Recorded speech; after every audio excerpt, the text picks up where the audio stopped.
निगाह बुलंद सुखन दिल नवाज जहां पुरसोज, यही है रख्ते सफर मीरे कारवां के लिए। मैं अकेला ही चला था जानिबे मंजिल, मगर लोग साथ आते गए, कारवां बनता गया।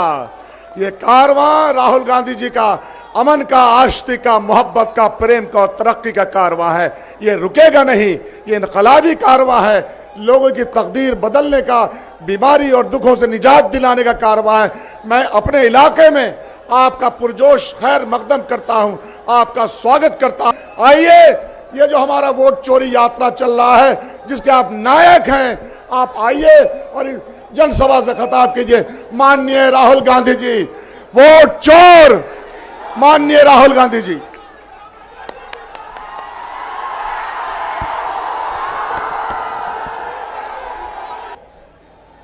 संविधान और वोट गरीबों को हक देता है, और वो अदानी अंबानी की सरकार चलाना चाहते हैं, और जो आप सवाल पूछते हो उनके जवाब नहीं देना चाहते हैं, इसलिए वो आपका वोट छीन रहे हैं और काट रहे हैं। लाखों लोगों का वोट उन्होंने बिहार में काटा है, लाखों लोगों का, और चुनाव चोरी करने की कोशिश कर रहे हैं। इसलिए हमने वोटर अधिकार यात्रा पूरे बिहार में वोटर अधिकार यात्रा शुरू की। भाइयों और बहनों, पता नहीं आपने टीवी पे देखा नहीं देखा, लाखों लोग इस यात्रा में शामिल हुए। बारिश में, धूप में, रात को लाखों लोग शामिल हुए, और एक ही नारा निकलता है वो लोगों के मुंह से। सुनिए, शायद मीडिया वाले दिखाएं ना, ये आपकी मीडिया नहीं है, ये आपकी नहीं है, ये हिंदुस्तान की नहीं है, ये गरीबों की नहीं है, किसानों की नहीं है, ये अरबपतियों की, अदानी अंबानी की मीडिया है। देखिए, सुनिए, वोट चोर, वोट चोर, वोट चोर, वोट चोर। अब शाम को टीवी देखना, ये नारा नहीं दिखेगा, कहीं नहीं दिखेगा, ये भीड़ नहीं दिखेगी, क्योंकि ये गरीबों की भीड़ है, मजदूरों की भीड़ है, किसानों की भीड़ है, ये नहीं दिखने वाली। अंबानी की शादी दिख जाएगी, देखिए आपने टीवी पे 10-15 करोड़ रुपए की गाड़ी दिख जाएगी, मगर बिहार की जनता, किसान, मजदूर नारा बोलते नहीं दिखाई देंगे, क्योंकि आपकी मीडिया नहीं है। मगर ये भूलिए मत, वोट नहीं चोरी होने देना है, एक वोट नहीं चोरी होने देना है। यात्रा का लक्ष्य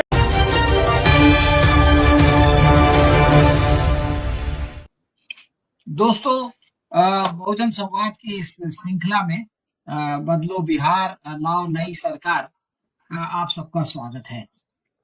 आज हम लोग इस पर बात करने वाले हैं कि बिहार में जो दो यात्राएं हुई, एक तुषार गांधी साहब की यात्रा हुई और एक राहुल गांधी की यात्रा जो अब चल रही है, इन दोनों का असर इस राज्य पर और इस राज्य से बढ़कर पूरे देश पर क्या पड़ा है। तो क्योंकि अब ये इस तरह से कवरेज हो रहा है इसका मीडिया में, मेन स्ट्रीम मीडिया में भी और सोशल मीडिया में भी, कि ये कोई एक स्थानीय मुद्दा नहीं रहा, बल्कि पूरे देश का मुद्दा। और चूंकि इसका जो बुनियादी मुद्दा है वो एसआईआर है, और भाजपा की केंद्र सरकार एसआईआर को पूरे भारत में ले जाना चाहती है, तो लाजिम है कि उसका विरोध भी जो है वो पूरे भारत में होगा, उसका विरोध किसी एक राज्य तक जो है वो सीमित नहीं रहेगा। डॉक्टर सुनीलम से ये जानना चाहूंगा कि डॉक्टर साहब आप ये बताएं कि ये मामला किस तरह से एक राज्य से उठ के पूरे देश का, पूरे राष्ट्र का मुद्दा बन गया। असल में राष्ट्र का मुद्दा तो चुनाव आयोग ने बना दिया। चुनाव आयोग जो हरकत कर रहा था या वोट चोरी कर रहा था, ये तो काम उसने लगातार जो है मोदी जी के आने के बाद में इसको उसने सिस्टमैटिकली शुरू कर दिया था, और उसके बाद में वो बार बार अपने तरीके बदल करके वोट चोरी करने का काम कर रहे थे। वोट चोरी 5 साल पहले भी हुई थी बिहार के अंदर, उसके बाद उत्तर प्रदेश के अंदर हुई, आपने देखा हरियाणा में हुई, महाराष्ट्र के अंदर हुई, जनरल इलेक्शंस में हुई, दिल्ली असेंबली इलेक्शंस में हुई, और मैं कहूंगा मध्य प्रदेश में हुई, क्योंकि मैं मध्य प्रदेश से आता हूँ। वहां के भी नतीजे एक इस तरीके के थे जिससे पास साफ पता चल रहा था कि यहाँ पर वोट चोरी हुई है। तो जो नेशनल मुद्दा बनाया है, फिर एसआईआर वो लेकर के आ गए। तो उनको ये लग रहा था कि एसआईआर करके वो जो काम करना चाहते थे, नागरिकता और चुनाव को जोड़ना चाहते थे, वो कर लेंगे।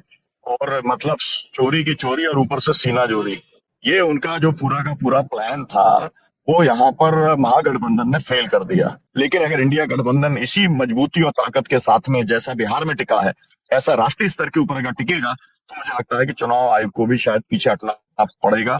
निवेदिता झा साहबा, मैं आपसे ये जानना चाहता हूँ कि बिहार में तो ये बहुत ही कामयाब तजर्बा है, और जिस तरह से उन लोगों ने मोटरसाइकिल पे गए और जिस तरह से हर कदम पर जो है वो सारे घटक पक्ष एक साथ रहे, वो उसकी मिसाल बहुत कम मिलती है। लेकिन बिहार के बाद अगला जो इसका इम्तिहान है वो बंगाल में होने वाला है, पश्चिम बंगाल में। तो आपको क्या लगता है कि ममता बनर्जी पर इस एकजुटता का कोई प्रभाव पड़ेगा और वो बर्फ पिघलेगी या कि वो वैसी ही रहेगी? शुक्रिया।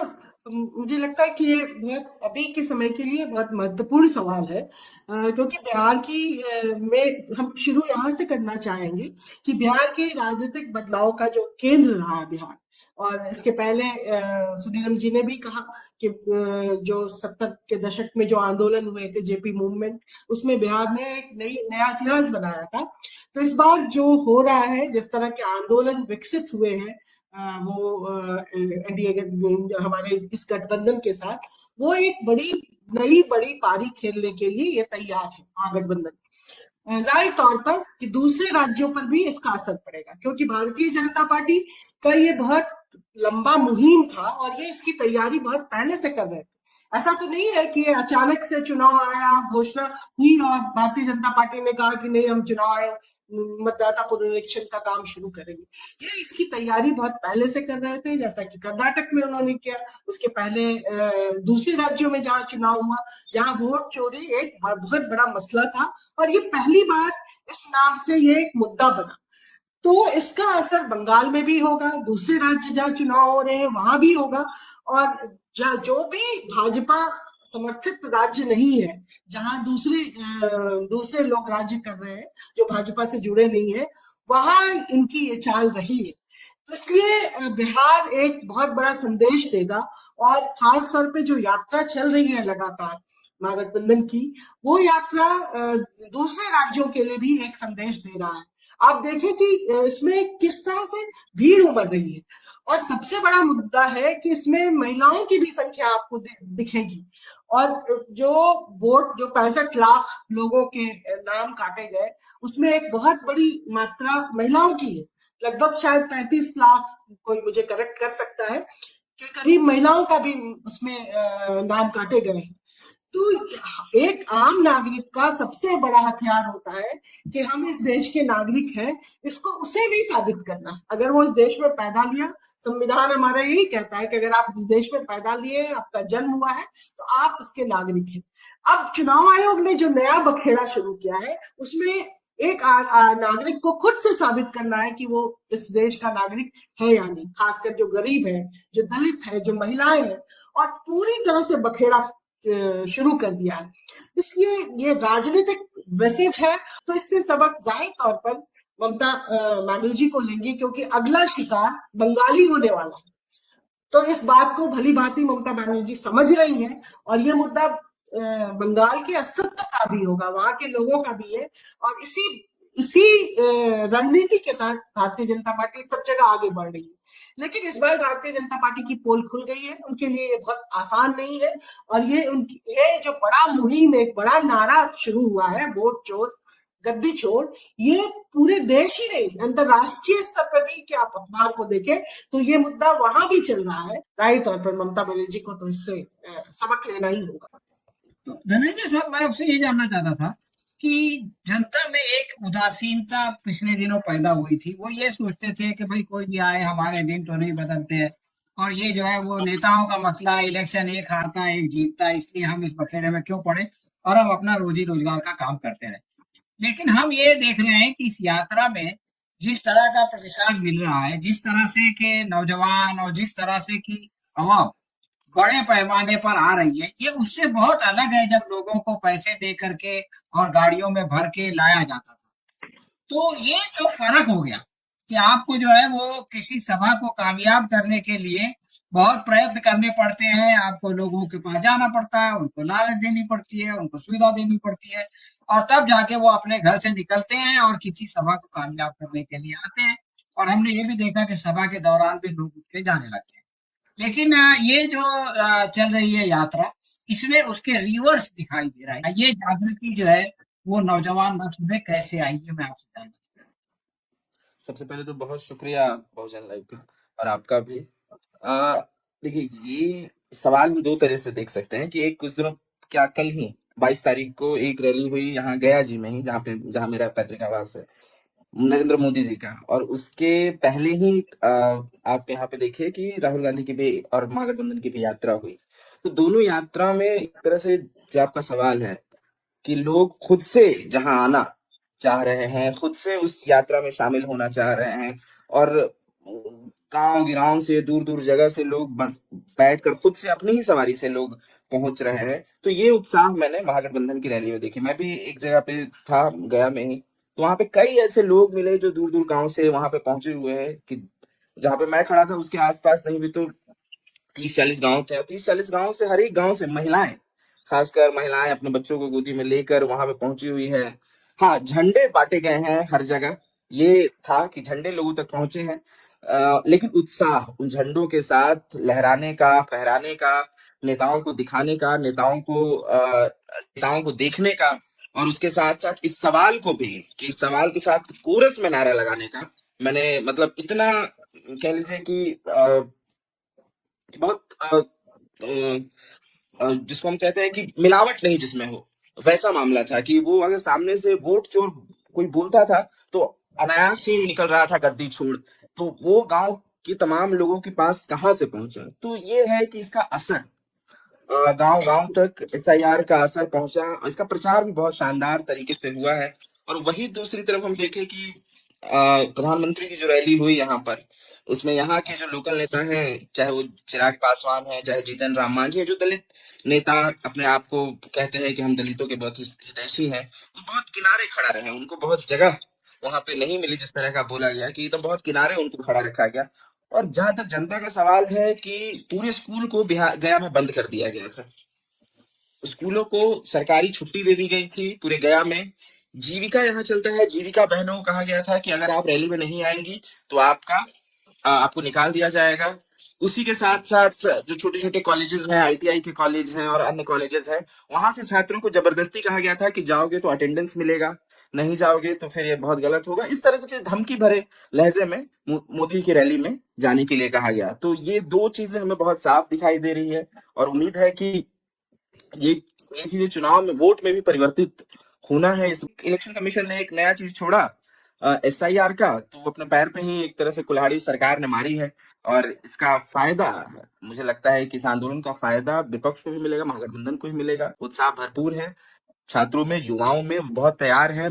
दिल्ली में जो पढ़ रहे छात्र हैं, बेंगलुरु में जो पढ़ रहे छात्र हैं, जिनसे हम लोगों की बातचीत होती है, जिन जिन चाहे वो जेएनयू हो, चाहे वो दिल्ली यूनिवर्सिटी हो, वो आकर वोट देने के लिए तैयार है। उन्होंने अपना अपना नाम भी जुड़वा लिया। ये जो हमारी एनडीए सरकार है, इसने इस यात्रा को कामयाब करने के लिए बहुत सारे काम किए। एक तो उन्होंने वो उससे इलेक्शन कमिश्नर से एक पागलपन वाली जो है वो प्रेस कॉन्फ्रेंस करा दी, और उससे जो है वो अचानक उनकी हवा निकल गई और इनकी हवा भर गई। हवा कहीं से निकलती है तो कहीं भरती भी।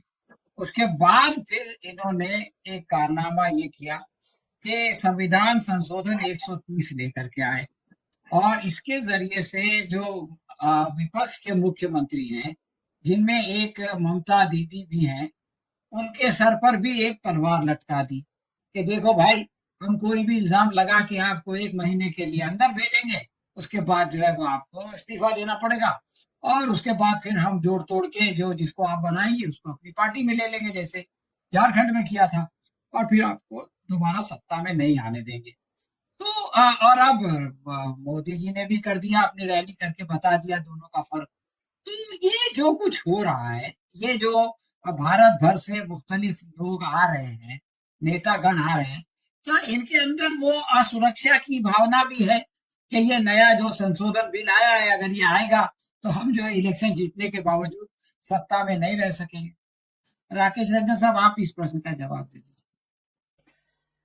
देखिए, जाहिर है झारखंड में मैंने देखा है जिस तरीके से हेमंत सोरेन को जेल भेजा गया, और जब अदालत के में से उनको जमानत मिली 6 महीने बाद, और अदालत ने कहा कि भैया प्रथम दृष्टया तो आरोप ही साबित नहीं हुआ। सबसे आश्चर्यजनक बात यह है कि हेमंत सोरेन को जिस केस में जेल भेजा गया था, वह केस दर्ज करने का अधिकार ईडी को है ही नहीं, ठीक है ना। तो इस तरीके का जो मसला होता है, और देखिए सब हम आप आम लोग हैं, देखते हैं, समझते हैं, लोगों के बीच रहते हैं। 30 दिन की जो सीमा है, और वह अब तक एक प्रावधान है कि सजायाफ्ता होने की बात है तो चुनाव नहीं लड़ पाइएगा, किसी पदों पर नहीं रहिएगा स्वाभाविक रूप से, लेकिन आप 30 दिन की जो समय सीमा करते हैं, आप सामान्य तौर पर इस देश में देखिए, आप किसी भी सामान्य केस में थाने में आप पर FIR होता है, पुलिस लेकर के आपको कोर्ट में प्रोड्यूस करती है, जज साहब ऐसे कागज देखते हैं, अच्छा ठीक है 15 दिन है, समझे।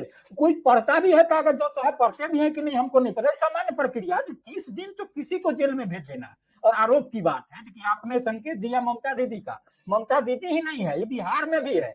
अब आप देखे तेजस्वी यादव, लालू एंड फैमिली के खिलाफ भी कई मामले हैं, जब तक सहूलियत के हिसाब से खुलता है। अरे भैया, अगर वो आरोप है, ठीक है, तो जल्दी से उसकी सुनवाई करिए, तमाम करिए, उसको निष्कर्ष नतीजे पर पहुंचाइए, फैसला दीजिए, तो इन मसलों का असर होगा। आपने ठीक कहा है, और भय तो है, स्वाभाविक है ना। जिस तरीके से संवैधानिक संस्थाओं को खत्म किया जा रहा है, एकदम खोखला किया जा रहा है, तो उसमें तो स्वाभाविक डर तो है जी। तो तिवारी साहब, मैं वही कह रहा था कि ये जो संविधान का संशोधन है 130 वाला, क्या इसने भी कुछ नेताओं को चिंतित किया है कि भाई अगर हम जो है एकजुट होकर के इसका मुकाबला नहीं करेंगे तो हम सत्ता में नहीं रह सकेंगे चुनाव जीतने के बावजूद? जेके आंदोलन के साथ भारतीय जनता पार्टी और संघ की पूरी ताकत लगी हुई थी। अखिल भारतीय विद्यार्थी परिषद, विद्यार्थी नेताओं में विद्यार्थी राजनीति लोग उसमें लगे हुए थे। उसके बाद मैं स्वाधीन भारत का एक तरीके से मैं दूसरी लड़ाई देख रहा हूँ, संसदीय लड़ाई और पूरा आंदोलन में देख रहा हूँ, जो कि उससे किसी मायने में कम नहीं होने वाला है। उससे भिन्न बात यह है कि और सारी शक्तियां तो वही है, लेकिन इसमें वो संघ की ताकत नहीं है, वो विद्यार्थी परिषद नहीं है, वो भारतीय जनता पार्टी नहीं है। इस बार लेफ्ट टीम के साथ जुड़ा हुआ है, और लेफ्ट मजबूती के साथ जुड़ा हुआ है। जिस लेफ्ट का लगाव समाजवादी आंदोलन के साथ अब तक के इतिहास में संघर्ष के रूप में था, एक दूसरे के प्रतिद्वंदी के रूप में था, लेकिन इस बार वो दोनों समाजवादी आंदोलन और लेफ्ट आंदोलन, ये दोनों एक साथ एकजुटता के साथ आए। तो परिणाम यह होगा कि बिहार की धरती तो कम्युनिस्टों की धरती रही है, कम्युनिस्ट आंदोलन की धरती रही है, और खास करके कि भारतीय कम्युनिस्ट पार्टी का आंदोलन वहां बहुत ही मजबूत रहा है, और वहां का बेस बहुत मजबूत रहा है। लेकिन इस बीच ये जो संघर्ष हुआ, ये जो प्रतिद्वंदिता हुआ इस समाजवादियों से, और इसको, और समाजवाद जिस तरीके से जाति खाके में अपना बढ़ता हुआ चला गया, उसको भी इस बार एक वैचारिक आधार, एक वैचारिक जमीन उसको मिलने वाली है, और वो जमीन दे रहा है हमारा कम्युनिस्ट आंदोलन, कम्युनिस्ट पार्टियां। अब उसमें खास करके मैं जिक्र करूंगा, भारतीय कम्युनिस्ट पार्टी है, मार्क्सवादी कम्युनिस्ट पार्टी है, माले है, और इस बीच CPI और CPM में तो कुछ कमजोरी इस माने में आई है कि उनका काम ये सिर्फ विशेष के रूप में केंद्रित नहीं है, लेकिन नए उत्साह के साथ, नए विद्यार्थियों के साथ, नए जोश के साथ भाकपा माले ने उस सारी जमीन को केंद्रित किया है।